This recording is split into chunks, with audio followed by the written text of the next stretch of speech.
Olá, bom dia, no ar mais um Café com o Presidente. A Mirna Abreu segue nas merecidas férias, então eu, Gabriel Castro, continuo na apresentação em uma semana de muito trabalho. Presidente Rossini, bom dia. Bom dia, Gabriel. É sempre uma alegria falar com você. Alegria toda minha, presidente. Nós tivemos uma semana de muitas discussões e votações aqui na Câmara de Campinas. Eu quero iniciar falando sobre o projeto de lei complementar do Executivo que prorrogou o contrato do transporte público coletivo por mais 2 anos. Nós tivemos um intenso debate aqui durante a 21ª reunião ordinária. Como é que o senhor enxergou as discussões e posteriormente esta aprovação? Na verdade, as discussões elas são fruto do que a gente tem aí. A realidade do transporte coletivo hoje na cidade é precária, né? Uhum. A gente vê aí a precariedade do serviço, né, a dificuldade que os usuários enfrentam, muita quebra de ônibus, não observância dos horários. Então há uma crítica, uma reclamação e uma expectativa muito grande da população, principalmente que usa o transporte coletivo, de mudar essa realidade. A licitação do transporte, ela se arrasta aos anos. Não é uma coisa simples, às vezes as pessoas não entendem, não depende da vontade do prefeito. É uma das licitações talvez mais complexas que tem. Foram suspensas várias iniciativas de licitação, ainda desde o governo passado do Jonas. Mas agora, quando finalizou na B3, né, que tiveram dois grupos vencedores, isso deu um alívio, mas existe um processo de homologação da licitação. Depois do vencimento, há toda uma obrigação legal e formal que tem que ser cumprida, inclusive análise técnica aprofundada da documentação, né, verificar a qualidade e competência das empresas em poderem cumprir aquilo que está no edital. Isso leva algum tempo. Como o contrato com as atuais permissionárias vence no dia 29 de abril, havia uma necessidade de você prorrogar, porque não vai dar tempo de homologar e fazer a transição antes desse prazo. Aí o prefeito, por necessidade, por medida de prudência, mandou o projeto de lei para a Câmara, colocando assim uma prorrogação até 3 anos, com uma cláusula resolutiva. O que quer dizer isso? Se antes desse período, né, tiver tudo em ordem, então cessa o contrato e já entram as novas. A Câmara, no debate, entendeu a apresentação de uma emenda, de ao invés de 3, colocar até 2 anos, que a gente acha que é um prazo razoável, e apesar do debate, pessoas contras e tal, essa era uma necessidade. Sim. Na verdade, se a Câmara não aprova essa prorrogação, o prefeito não teria condições, após o dia 29, em manter o sistema funcionando, e aí seria um caos, um colapso. Então a Câmara, com muita seriedade, com responsabilidade, discutiu, debateu e aprovou, né? Porque a gente quer que, primeiro, o serviço tenha continuidade. É claro que mesmo com a continuidade, a Câmara, os vereadores vão continuar cobrando que a empresa que está aí faça aquilo que é a sua obrigação, né? Tem que renovar alguns ônibus que estão sucateados, é imperioso que você mude isso, e garantia do cumprimento das OS, né, cumprir nos horários e itinerários. A Câmara tem feito essa fiscalização, a gente vê toda a sessão os vereadores trazendo e denunciando situações que ocorrem. Nós vamos continuar fazendo esse trabalho, mas nesse momento a tarefa era autorizar o prefeito a prorrogar esse contrato. Ótimo. Presidente, nesta mesma reunião ordinária, os parlamentares também aprovaram o refis do ISSQN, o imposto de serviço sobre qualquer natureza. É mais uma oportunidade para empresários, as empresas e também as pessoas que são autônomas de conseguirem aí restabelecer, pagar o seu imposto. Está em dia com isso? Sim, na verdade o refis oferece algumas facilidades para quem está com dívida de ISSQN, né, de poder regularizar. Você sabe que o ISSQN é a principal fonte de receita própria, né? O que a prefeitura arrecada com o ISSQN é superior à receita do IPTU. Só que com a reforma tributária, ISSQN e ICMS vão se fundir e virar um único imposto, né? E aí vai sair a gestão desse imposto do município. E um dos critérios para definir o quanto que o município vai receber do repasse do novo imposto, o IBS, é a média dos últimos 3 anos de arrecadação. Então, uma das razões de fazer isso, porque como nós temos, você lança o imposto, mas ele precisa entrar no caixa. Exato. Então, essa medida visa, assim, aumentar o volume de arrecadação para melhorar o score de Campinas, obviamente a média, né, para que a gente tenha no futuro a garantia de ter uma receita adequada de repasse do novo imposto para atender a necessidade de Campinas. Então, por isso, era importante facilitar quem quer pagar, obviamente, mas, acima de tudo, garantir que haja uma arrecadação maior de ISS-QN ainda esse ano. Então tem esses dois lados, né? Para o empresário, para o autônomo regularizar a sua situação e também para a prefeitura equilibrar a questão das finanças e das contas. Presidente, acho que pegou muita gente de surpresa, quem entrou lá no site campinas.sp.leg.br, Câmara de Campinas, nova sede no bairro São Bernardo. Quem está acompanhando as notícias do Legislativo sabe, né, do histórico da Câmara tentando ir para o centro da cidade.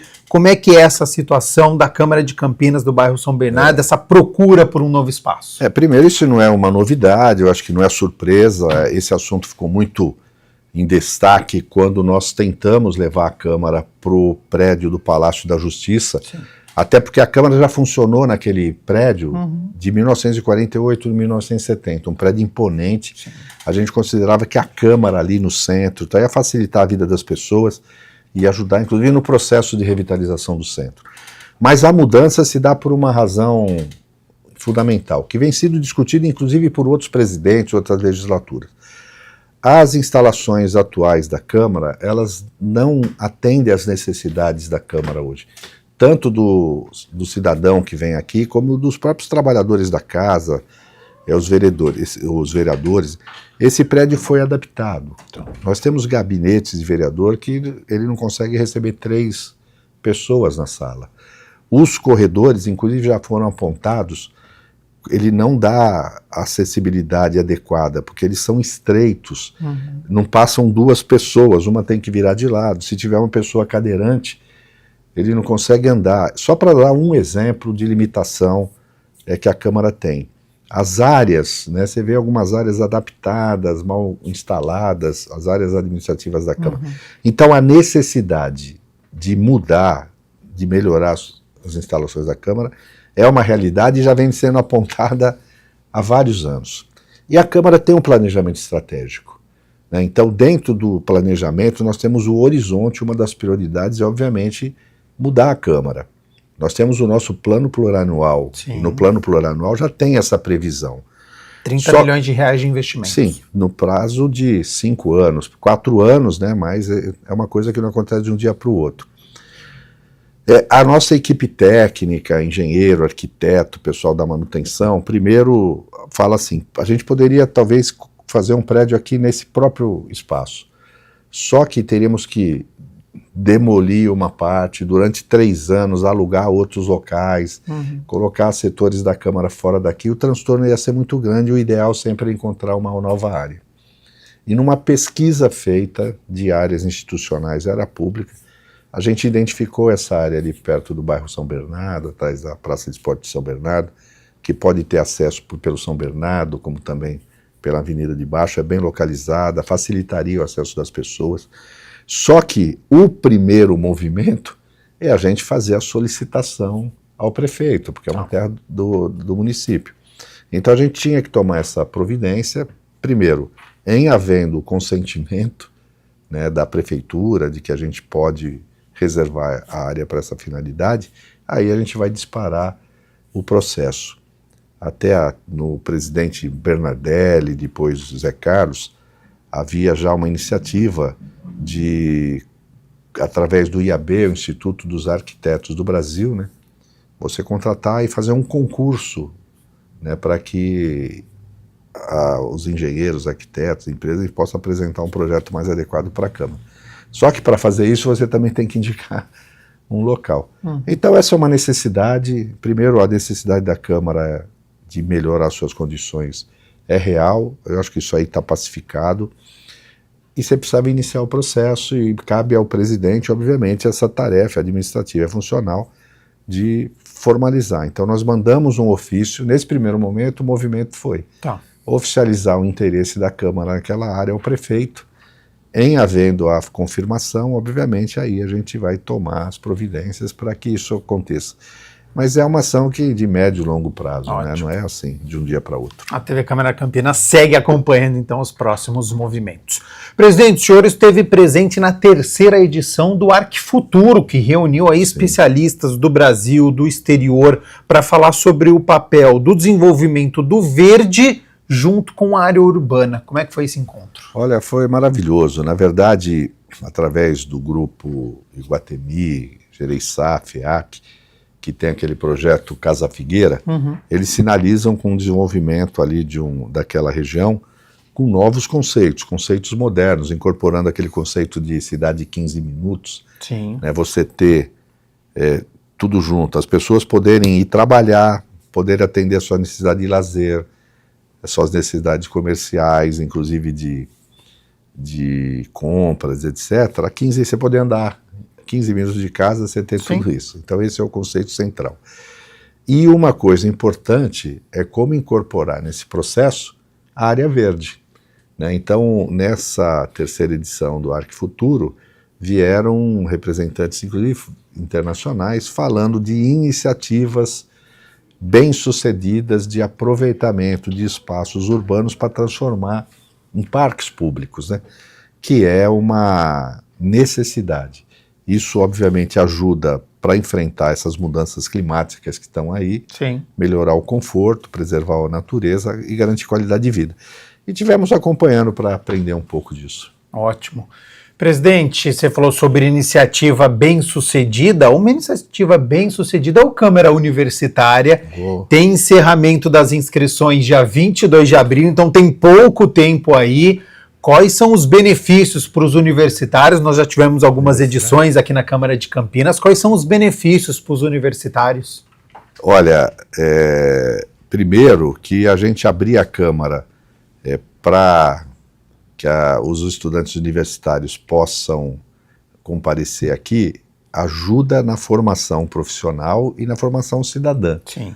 Nós temos 46 já inscritos aqui para esse processo. Né? É uma coisa importante porque as pessoas não conhecem a Câmara. Nós já recebemos estudantes universitários aqui, até da Unicamp, que falaram: nossa, eu não sabia que a gente podia assistir uma sessão da Câmara.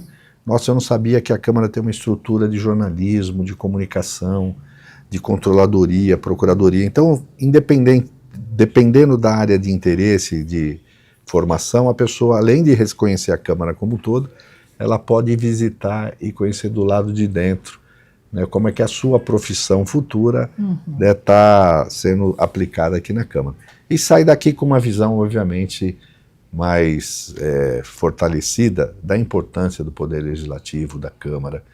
É muito legal isso, e a gente faz isso desde educação infantil, Parlamento Jovem, Câmara Universitária, é atrair a sociedade para conhecer a Câmara e voltar com um olhar diferenciado para a importância do que é o Poder Legislativo e qual é a sua relação com a cidadania, né? Ótimo. E contempla muitos cursos, administração, direito. É só entrar lá, campinas.sp.leg.br, já no site inicial tem um banner lá sobre o Câmara Universitária. Dá para a instituição se inscrever também, para os estudantes conhecerem mais sobre o Legislativo. Presidente, para a gente poder encerrar, sempre em festa, né, o nosso Café com o Presidente, por quê? Nós tivemos o Giro Campinas na 30ª semana italiana e também uma homenagem, né, à Renata com o título de cidadã emérita, falando sobre esses dois pontos, então. Nossa, é mais uma semana da comunidade italiana. A Câmara entregou, realizou uma sessão solene na Casa de Itália, como a gente faz anualmente, homenageando um membro da comunidade italiana, nesse caso a Renata Tanuri Meneghetti, reconhecendo a importância da atuação dela, né, na área de eventos, de fortalecer a cultura, o turismo e botar Campinas num cenário até regional, estadual, de eventos culturais de qualidade. Sim. Então a Câmara entregou esse título de cidadã emérito, foi uma solenidade singela, muito legal. E o Giro Campinas, né, o ciclismo é uma das características da cultura italiana, né? Reunimos mais de 200 ciclistas passando por pontos turísticos. 10 quilômetros por passeios turísticos, que né? Que tem assim, pontos e referências importantes da presença da comunidade italiana na cidade, né? Foi muito legal, né? E amanhã tem a prova Tiradentes de ciclismo. Olha aí. Dia 21 de abril. Ótimo. Vai ser mais uma ação importante. Presidente, um bom dia, mais uma semana de muito trabalho. É isso aí. Até mais.